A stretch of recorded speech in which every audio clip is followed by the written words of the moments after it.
Hello friends, एक बार फिर से आपका स्वागत है दोस्तों। जैसा कि हमने आपको प्रॉमिस किया था, जितने भी आपके एमसीक्यू जो क्वेश्चन है वो हम आपको पार्ट्स में, जब तक आपका एग्ज़ाम होगा उससे पहले ज़रूर ही आपको ये सारे क्वेश्चंस कवर करवा दिए जाएंगे। ज़्यादा क्वेश्चन है नहीं, मैं पार्ट्स में अलग अलग चैप्टर वाइज इन क्वेश्चंस को हिंदी और इंग्लिश दोनों में करवाने की कोशिश करूँगा, जिससे कि जो हिंदी वाले व्यूवर्स हैं और जो इंग्लिश वाले व्यूवर्स हैं किसी को भी प्रॉब्लम ना हो। तो इसलिए मैं दोनों ही लैंग्वेज में ये आपको करवा दूंगा, जो भी जितने भी क्वेश्चन आपके बनते हैं।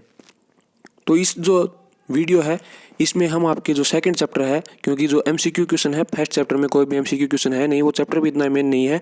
जो सबसे मोस्ट इंपॉर्टेंट जो चैप्टर है, अगर आप किसी चैप्टर को कंप्लीट पढ़ना चाहते हैं तो वो इस बुक का है सेकंड चैप्टर। उसको आप ज़रूर पढ़ें, उसमें से काफ़ी जो है आपके कंसेप्ट जो हैं क्लियर हो जाते हैं। तो एक ये चैप्टर है, बहुत ही इंपॉर्टेंट चैप्टर है, इसको आप ज़रूर पढ़ें।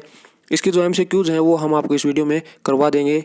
जो है क्वेश्चंस उनको आपको समझाने की कोशिश करेंगे, जिससे कि आपको इजीली आप इन क्वेश्चंस को याद रख सकें। हिंदी और इंग्लिश दोनों में ये वीडियो होगा आपके लिए। तो जो आपका पहला क्वेश्चन है इस जो चैप्टर है उसका ये है कि which of the following languages has portability as its main feature.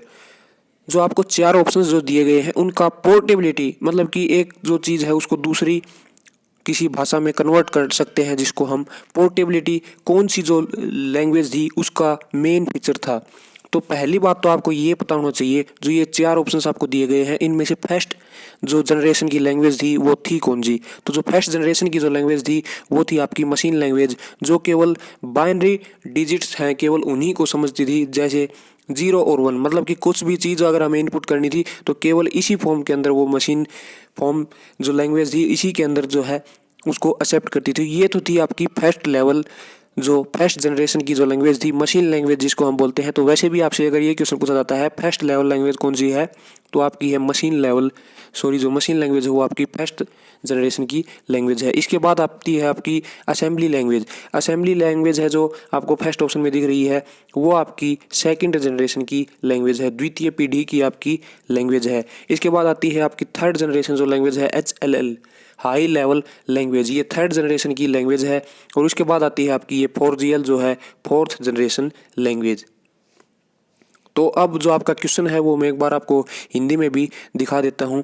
ये क्वेश्चन है हिंदी में, आप देख लीजिए कितना आसान है हिंदी में पढ़ना, जो वर्ड्स हैं वो कितने आसान हैं। निम्न में से सुवाह्यता किन भाषाओं की मुख्य विशेषता है। तो ये जो चार ऑप्शंस आपको दिए गए हैं इनमें से किसका मेन फीचर जो है आपका पोर्टेबिलिटी। जैसे आप सिम पोर्ट करवाते हैं, आपको पता होगा आपके पास किसी एक प्रीपेड की कोई सिम है, मान लीजिए आपके पास वोडाफोन की सिम है, आप उसको किसी भी दूसरी सिम के अंदर पोर्ट करवा सकते हैं। इसी जो चीज़ को हम बोलते हैं पोर्टेबिलिटी, मतलब कि दूसरी जो है किसी भी चीज़ को चुन लेना, पोर्ट कर लेना, उसके अंदर बदल जाना, तो उसको हम बोलते हैं पोर्टेबिलिटी।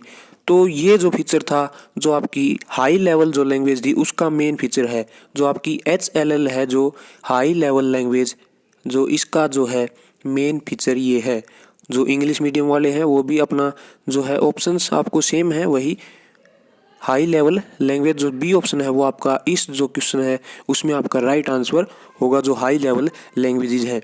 और आपको जो मैंने बात बताई थी वो आपको याद रखनी है कि जो फर्स्ट जनरेशन की जो लैंग्वेज है वो है मशीन लैंग्वेज, इसके बाद आती है सेकंड जनरेशन की, और जो ये आपकी है ये है थर्ड जनरेशन की, और जो फोर्थ ऑप्शन आपका है वो है फोर्थ जनरेशन लैंग्वेज या चौथी पीढ़ी की जो भाषा है जिसको कंप्यूटर समझता है वो है 4GL। तो ये आपका पहला क्वेश्चन था दोस्तों, मैंने आपको दोनों ही लैंग्वेजेज में ये आपको दिखा दिया है। इसके बाद आता है आपका दोस्तों सेकंड क्वेश्चन, वो है debugging is the term for compilation execution removing errors not reading comments. तो जो आपका राइट आंसर है, जो गलतियां हैं उनको दूर कर लेना, इसको हम बोलते हैं डीबगिंग। एक बार हिंदी में भी आपको दिखा देता हूँ। डीबगिंग जो शब्द है खालिस्तान के लिए प्रयुक्त होता है। तो जो डीबगिंग है संकलन करने के लिए, कार्यान्वयन करने के लिए या त्रुटियां दूर करने के लिए। तो त्रुटियां दूर करने के लिए जो डीबगिंग जो वर्ड है वो यूज होता है। जो आपका सी जो ऑप्शन है वो आपका राइट आंसर है। ये भी जो है आपकी हाई लेवल जो लैंग्वेज है उसका मेन फीचर है। जैसे पोर्टेबिलिटी, जब आप चैप्टर को पढ़ेंगे उस टाइम आपकी ज़्यादा क्लियर होंगी ये। और हमने इस चैप्टर की तो शुरुआत का जो लगभग 90% ये चैप्टर आपको कंप्लीट वर्ड टू वर्ड आपको पढ़ाया है, वो वीडियोस आप देख सकते हैं हमारे चैनल पर अवेलेबल हैं वो। वो वीडियोज़ आप सारे देख सकते हैं। 5 या 6 वीडियोज़ हैं वो आप देख सकते हैं, इसी चैप्टर के हैं वो। तो इसमें आपका जो राइट आंसर हो जाएगा वो होगा जो आपका बी ऑप्शन है। त्रुटियां दूर करने के लिए डीबगिंग जो टर्म है वो यूज होती है, जो सेट जो removing errors, for removing errors के लिए जो होगा आपका राइट आंसर होगा। इसके बाद आपका थर्ड क्वेश्चन आता है। इसमें केवल 4 क्वेश्चन है दोस्तों, वो चारों आपको ज़रूर ही याद रखने हैं। हार्डवेयर क्या होता है? तो आपको पता है बहुत ज़्यादा कोई हार्ड क्वेश्चन ये है नहीं कि जो हार्डवेयर और जो सॉफ्टवेयर के अंदर जो मेन डिफरेंस यही होता है कि जो हार्डवेयर होता है उसको हम टच कर सकते हैं, लेकिन जो सॉफ्टवेयर है उसको हम टच नहीं कर सकते, मतलब कि फिजिकल चीज़ नहीं है सॉफ्टवेयर एक। इसलिए जो क्वेश्चन इसने पूछा है वो यही पूछा है कि जो टेंजिबल इक्विपमेंट है, इनटेंजिबल इक्विपमेंट है, सेट ऑफ इंस्ट्रक्शंस को हम बोलते हैं हार्डवेयर, या ऑपरेटिंग सिस्टम को हम हार्डवेयर बोलते हैं। एक बार आपको हिंदी में भी दिखा देता हूँ। हार्डवेयर है वास्तविक उपकरण, अवास्तविक उपकरण, निर्देशों का एक सेट और प्रचालन प्रणाली।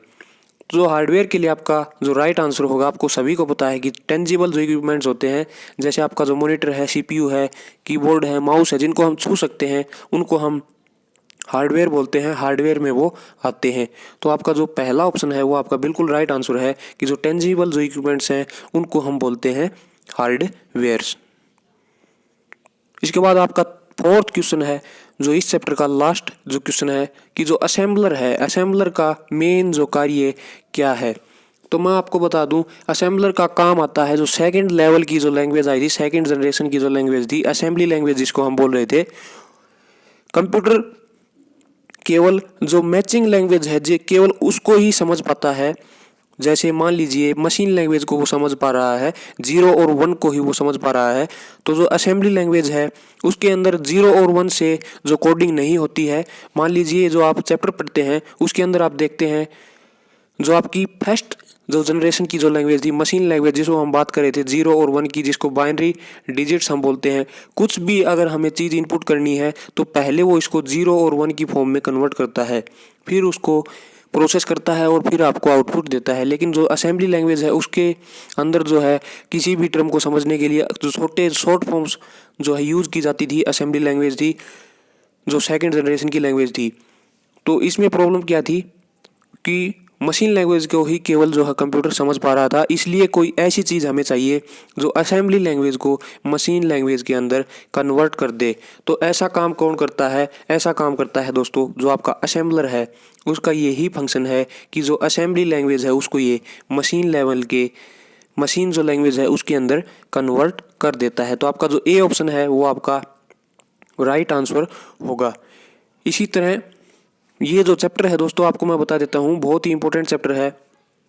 ये जो फुल फॉर्म्स हैं ये भी आपको चैप्टर के अंदर मिल जाएंगे, आप सभी को ढूंढ सकते हैं, ज़्यादा हार्ड नहीं है।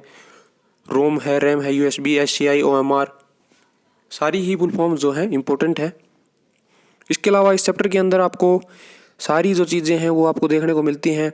वो इनपुट डिवाइसेज हो, आउटपुट डिवाइसेज हो, सॉफ्टवेयर के बारे में हो, हार्डवेयर के बारे में हो, लैंग्वेजेस के बारे में हो। बहुत ही इंपॉर्टेंट ये चैप्टर है, लंबा चैप्टर है, इसीलिए मैं आपको बार बार बोल रहा हूँ। इस चैप्टर अगर आप किसी चैप्टर को कंप्लीट पढ़ना चाहते हैं तो आप इस चैप्टर को ज़रूर पढ़ें। और जब हमने वीडियोस आपको करवाए थे, ये क्वेश्चन आपको जो आप देख रहे हैं, इस टाइप की जो टेबल्स आपको किसी भी चैप्टर में दिखती है उनको आप ज़रूर पढ़ें, क्योंकि यहाँ से एग्जामिनर ने काफ़ी क्वेश्चन आपके, चाहे वो नेशनल जीके के हो, जियोग्राफी के हो, साइंस के हो, इस टाइप की जो टेबल्स हैं उनमें से काफ़ी क्वेश्चन आपसे पीछे जो एग्जाम्स हुए हैं उनमें पूछे हैं।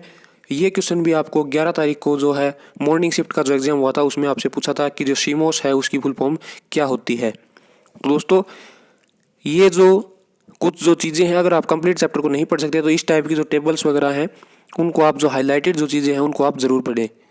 जैसे ये यहाँ पर आपको दिख रही है, इस टाइप की जो चीज़ें हैं वो आप देख सकते हैं। हमारे वीडियोज़ आप देख सकते हैं, इसी चैप्टर की वीडियोज़ हमने आपको प्रोवाइड करवाए हैं जो कंप्लीट चैप्टर है आपका।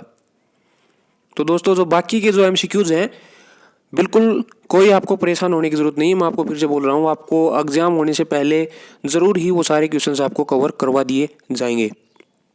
इस चैप्टर के हमने जो 4 क्वेश्चन है वो कवर कर लिए हैं, और हिंदी और इंग्लिश दोनों में मैंने आपको दिखा दिए। जो लास्ट क्वेश्चन था वो मैंने आपको दिखाया नहीं था, एक बार वो दिखा देता हूँ आपको। जो फोर्थ क्वेश्चन था, असेंबलर परिवर्तित करता है जो असेंबली भाषा को मशीनी भाषा में ये बदलता है। ये आपका राइट आंसर है जो आपको करने हैं, जो आपको 4 क्वेश्चन है वो हमने करवा दिए हैं इस चैप्टर के। तो दोस्तों ये वीडियो अपने जो बाकी साथी हैं उन तक शेयर करें, ज़रूर उन तक पहुँचाएँ जिससे वो भी इसका फ़ायदा उठा सकें। और इस वीडियो को ज़्यादा से ज़्यादा शेयर करें। चैनल को सब्सक्राइब नहीं किया जरूर सब्सक्राइब कर लें। आपके एग्जाम तक आपको सारे जो क्वेश्चन है कंप्यूटर के जरूर करवा दिए जाएंगे, जैसे कि आपकी रिक्वेस्ट आ रही थी हमारे पास। Thank you.